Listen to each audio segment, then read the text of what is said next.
১-১১ ঘটনায় মানবতাবিরোধী সব অপরাধের বিচার হবে ট্রাইব্যুনালে।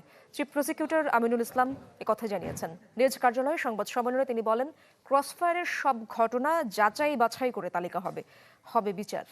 আরও জানান, শাপলা চত্বর হত্যাযজ্ঞের তদন্ত শেষ পর্যায়ে, দ্রুত তদন্ত প্রতিবেদন দাখিল করা হবে। সানবিট সব দিবে সামাল। সানবিট ম্যাজিক প্রেস ডিশওয়াশিং এর মাথা ঘোরানো সলিউশন।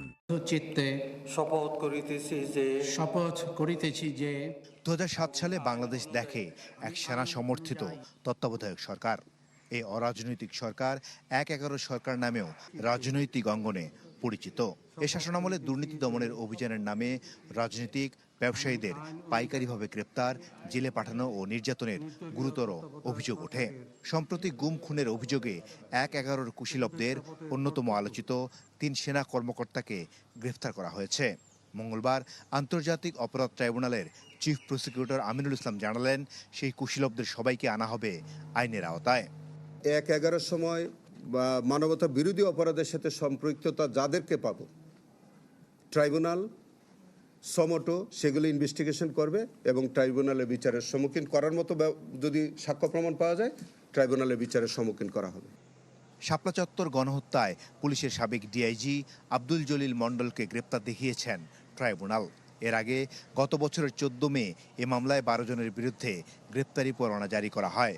পরে চিফ প্রসিকিউটর জানান, আব্দুল জলিল মণ্ডলের নির্দেশেই শাপলা চত্বরে হত্যাকাণ্ড ঘটেছে। উনি মেইন ভূমিকা অনেক ছিল, তার সার্বিক পরিকল্পনাতেই সব ঘটনা ঘটেছে এরকম তদন্তে আসছে। আর বেশি কিছু আমরা বলছি না এখন।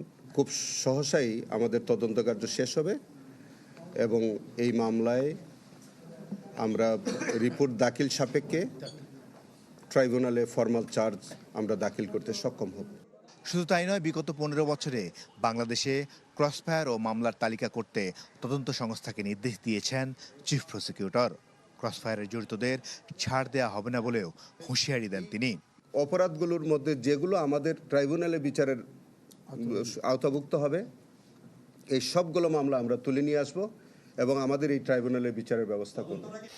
সারা দেশে জুলাই হত্যাকাণ্ডের ঘটনায় যত মামলা হয়েছে, তদন্ত সংস্থার কাছে এর তথ্য চেয়েছে চিফ প্রসিকিউটরের কার্যালয়। ইতোমধ্যে ৫ শতাধিক মামলার নথি পেয়েছে প্রসিকিউশন। এখন চলবে যাচাই বাছাই। মাসুদুর রহমান, চ্যানেল 24, ঢাকা।